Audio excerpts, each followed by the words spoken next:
Hello everybody. So guys, paragraph translation काफ़ी लोगों को पसंद आता है और बहुत हेल्पफुल है आपके ड्राफ्टिंग वगैरह में, आप जो सोचते हो उसे ट्रांसलेट करने में। तो इस बार मैंने गाइज ये आप देख रहे हैं, ये मुंशी प्रेमचंद का गोदान है, उन्होंने जो लिखी है। तो इस बुक को मैं ट्रांसलेट करूँगा इंग्लिश में। पूरा एक बार में नहीं होगा, थोड़ा थोड़ा थोड़ा थोड़ा होगा। यानी कि मैं अभी सिर्फ एक ट्रायल के लिए मैंने इतना उठाया है, यहाँ से लेकर यहाँ तक उठाया है। एक ट्रायल देखते हैं कि मैं इसे ट्रांसलेट कर पाता हूँ कि नहीं, और अगर आप होते तो कैसे करते। तो ये जो है, इसको मैंने रोमन इंग्लिश में लिख लिया है और उसको मैं ट्रांसलेट करके आपको दिखाता हूँ। तो होरी राम ने दोनों बैलों को सानी पानी देकर अपनी स्त्री धनिया से कहा। इतना बड़ा सेंटेंस है। अब देकर कहा, कहा मतलब सेड, और देकर मतलब कंप्लीट किया और कहा। तो हम अगर चाहें तो इसको परफेक्ट पार्टिसिपल से दिखा सकते हैं। परफेक्ट पार्टिसिपल क्या होता है? हैविंग। अब हैविंग देने को गिवन, हैविंग गिवन। सानी पानी मतलब वैसे जानवरों को अगर हम खाना देते हैं उसे क्या बोलता है? आई थिंक एक वर्ड आता है ना, फॉडर। स्पेलिंग देख लेना, फॉडर। ये स्पेलिंग है, नहीं ये है ना फॉडर। एक होता है ना फोल्डर, मतलब खाना। नहीं, अगर फोल्डर पता है तो ठीक है, आप फूड कह दो, फूड एंड वाटर कह दो, कोई दिक्कत नहीं। बट फोल्डर के अंदर वो चारा वारा आ जाता है। तो हैविंग गिवन फोल्डर या फूड एंड वाटर किसको? दोनों बैलों को। टू बोथ ऑफ द बैल। एक बैल को ऑक्स कहते हैं, तो बैल एक से ज्यादा हो जाए तो क्या हो जाएगा? ऑक्सन हो जाएगा ना। तो having given fodder to both of the oxen, to both of the oxen या टू द बोथ ऑक्सन कह सकते हैं, देने के बाद। आप चाहें तो आफ्टर के साथ भी बोल सकते हैं, कि आफ्टर गिविंग भी कह सकते हैं, ठीक है। चलिए, आप चाहें तो सर्व भी कह सकते हैं, सर्व कर दिया, आफ्टर सर्विंग फूड सर्व कर दिया। बट गिवन सही, जानवर को खाना दे रहे हैं, हैविंग गिवन फोल्डर सही हो गया। अच्छा, ये करने के बाद having given fodder to both of the oxen, Hori Ram ने दोनों। यहां पर जो हमारा होरी राम है, मैं अभी होरी राम नहीं लिख रहा हूं, अब है कि अपनी स्त्री से कहा। तो मैं यहां पे होरी राम लगाऊंगा, यहां पर मैं नाम लूंगा Hori Ram said to his wife. अब उसने क्या डायलॉग बोला? डायलॉग यहां पर देखिए, लिख दीजिए। तो कुछ समझ में आ रहा है तरीका? कि having given fodder to both of the oxen, Hori Ram said to his wife. Clear है? ऐसे ट्रांसलेट कीजिए। अब क्या है? गोबर को ऊख गोड़ने भेज देना। गोबर उसके बेटे का नाम था, नाम ही गोबर था। एक मिनट, कोई मैसेज कर रहा है जी। अब है कि गोबर को ऊख गोड़ने भेज देना। ऊख गोड़ना का मतलब क्या होता है? थोड़ा शुद्ध हिंदी है। जैसे ये गन्ने की खेती है ना, तो इसमें जो जंगली कुछ पौधे हो जाते हैं ना, उस पौधों को हटाने के लिए, उसका किरौनी करने के लिए ऐसा बोला जाता है। तो कैसे ट्रांसलेट करेंगे? भेज देना मतलब सेंड, सेंड बोल दो। सेंड किसको? सेंड गोबर, नाम ही गोबर है तो क्या कर सकते हैं? Send Gobar to. जंगली पौधों को हटाने के लिए एक वर्ड आता है वीड। तो वीड के साथ ओ डबल एफ ऑफ लगा सकते हैं, कि weed of the sugar cane. Sugar cane, sugar cane singular हो प्लूरल हो, शुगर केन ही रहता है, शुगर केन्स तो होता नहीं। तो send Gobar to weed of the sugarcane, मतलब शुगर केन जो है उसमें जितने भी जंगल झाड़ होंगे उसको हटा देगा, रिमूव कर देगा। ठीक है, हो गया। चल, मैं न जाने कब लौटूंगा। अब ये छोटा सा सेंटेंस है, मैं न जाने कब लौटूंगा। न जाने मतलब आई डोंट नो। तो कैसे होगा? I don't know when I will return या कम बैक। रिटर्न भी कह सकते हैं, I don't know when I will return, I don't know. ठीक है, अब देखिए, जरा मेरी लाठी दे दे। अब वो अपनी वाइफ से लाठी मांग रहे हैं, जरा मेरी लाठी दे दे। इसको कैसे बोलेंगे? दे दे, give me, get me, hand me, कुछ भी हो सकता है। पास मी, ये भी हो सकता है कि पास मी माई स्टिक, यू नो। ये भी हो सकता है कि हैंड मी माई स्टिक। ये भी हो सकता है कि गिव मी माई स्टिक। सब तरीके हो सकते हैं। धनिया, नाम है धनिया। धनिया के दोनों हाथ गोबर से भरे थे। अभी क्या होगा? धनिया के दोनों हाथ गोबर से भरे थे। तो धनियास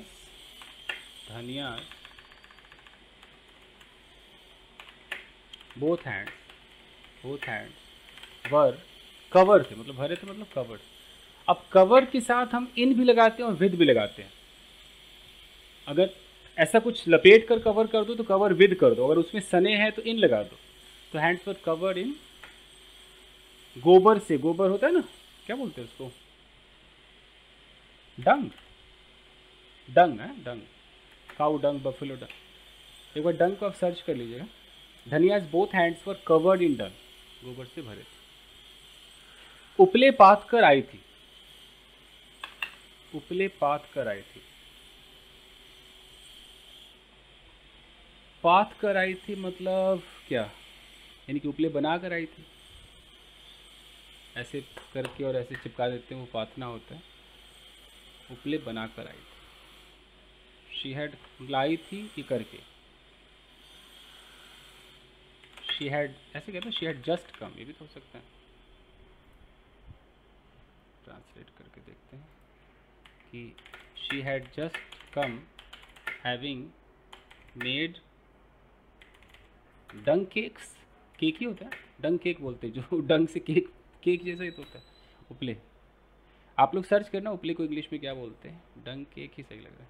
she had just come having made dung cake, having made मतलब बना करके आई थी।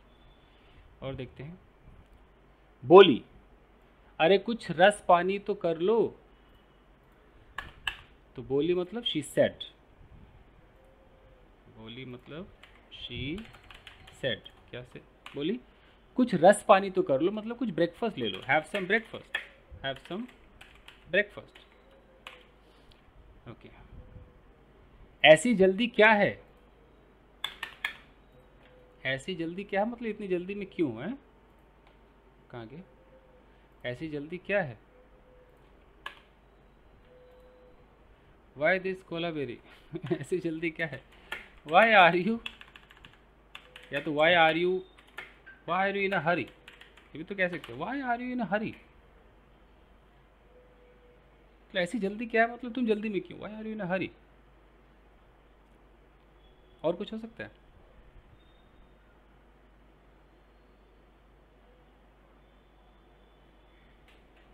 काफ़ी, वाई आर यू इन अ हरी, क्यों जल्दी में।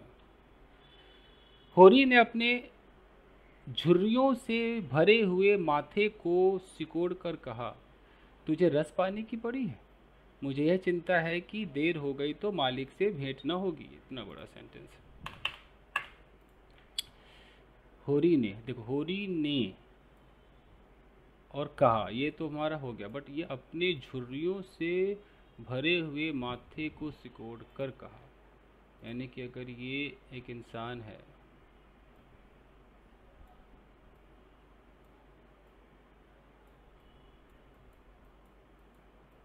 ये एक इंसान है और ये उसका माथा है और इसमें झुर्रियाँ हैं, मतलब रिंकल्स हैं, तो पहले से रिंकल्स हैं, तो अपने झुर्रियों भरे माथे को, ऑलरेडी रिंकल्स है, उसको ऊपर से सिकोड़ भी लिया, सिकोड़ कर कहा। ऐसे सिकोड़ा होगा और कहा होगा, यानी कि हम प्रेजेंट पार्टिसिपल लगा सकते हैं।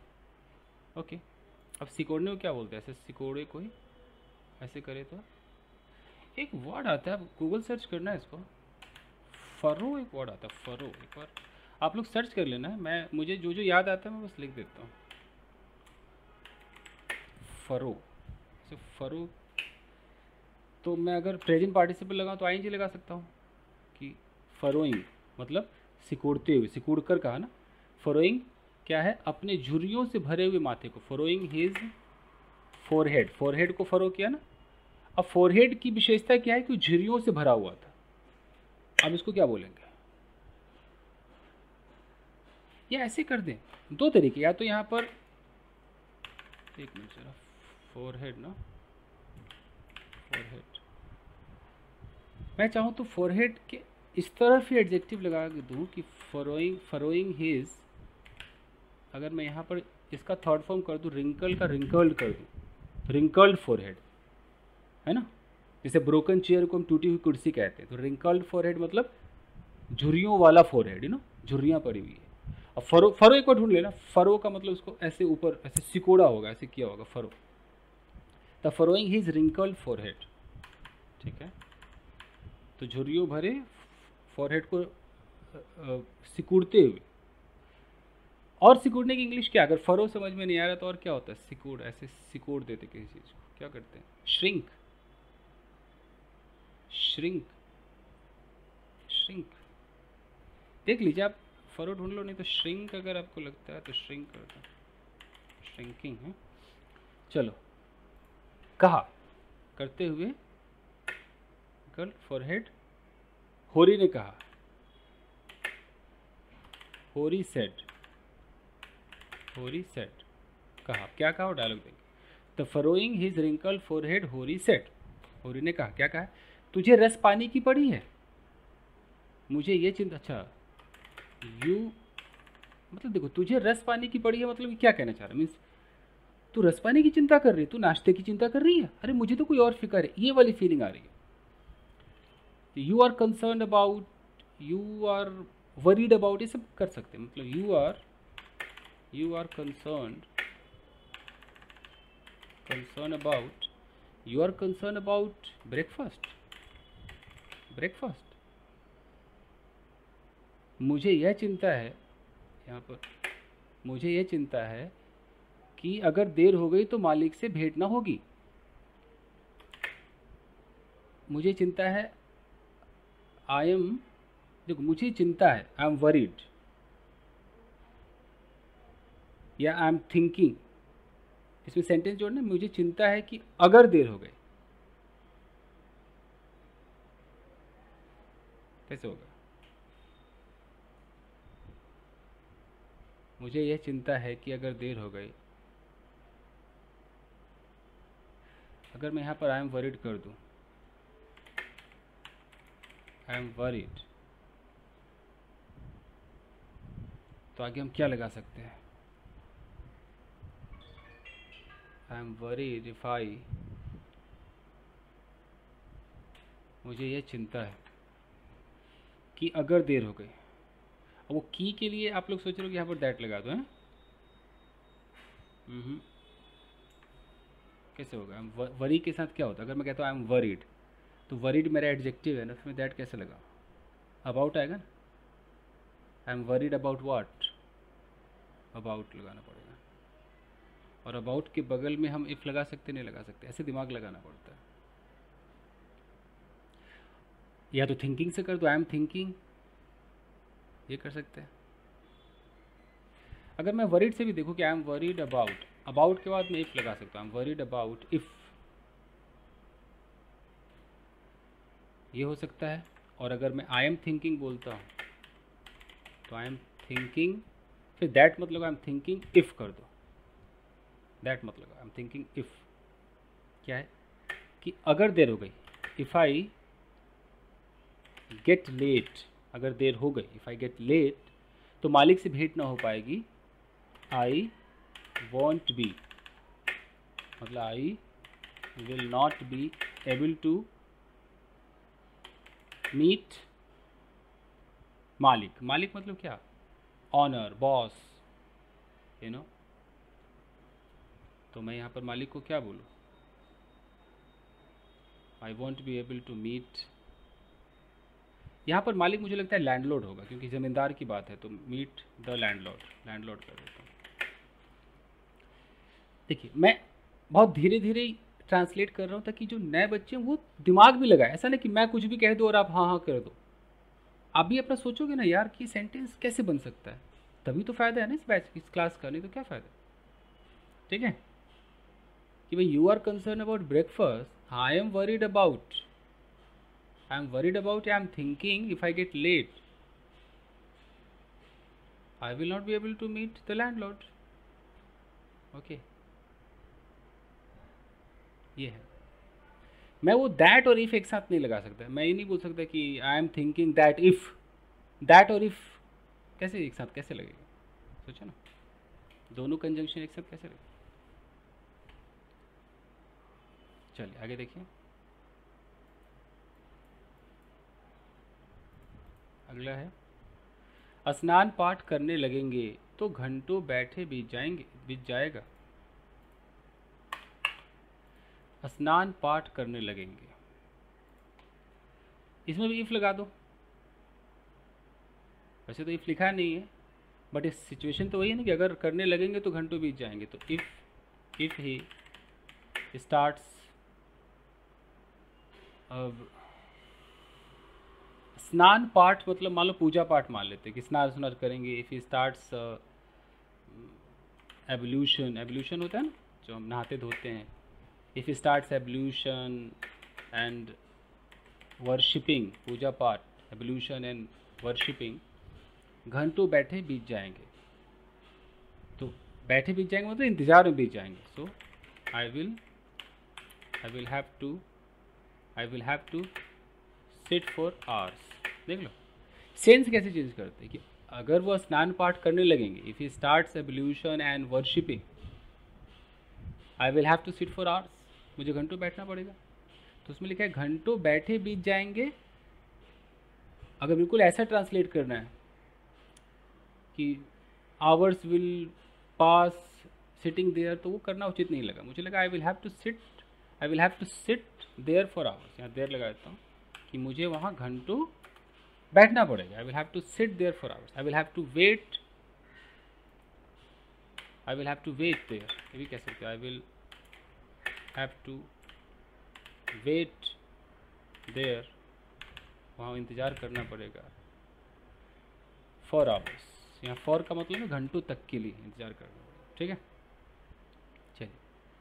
इसी से तो कहती हूँ कुछ जलपान कर लो, और आज ना जाओगे तो कौन हरज होगा, अभी तो परसों गए थे। अब देखो, इसी से कहती हूँ, यहाँ पर इसी से कहती हूँ मतलब दैट्स वाई मैं कहती हूँ कि जलपान कर लो। दैट्स वाई आई कहती हूँ, मतलब सजेस्ट करती हूँ या एडवाइस करती हूँ।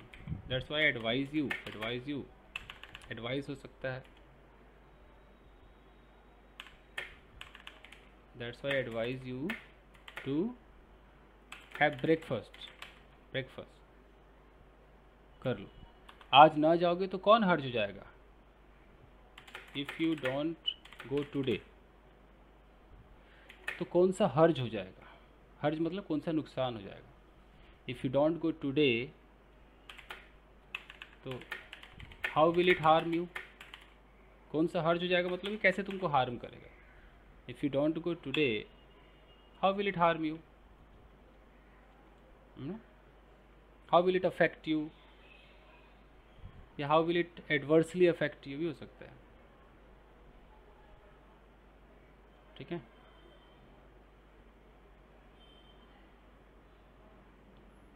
ये भी एक और नया हो सकता है ना कि how will it turn out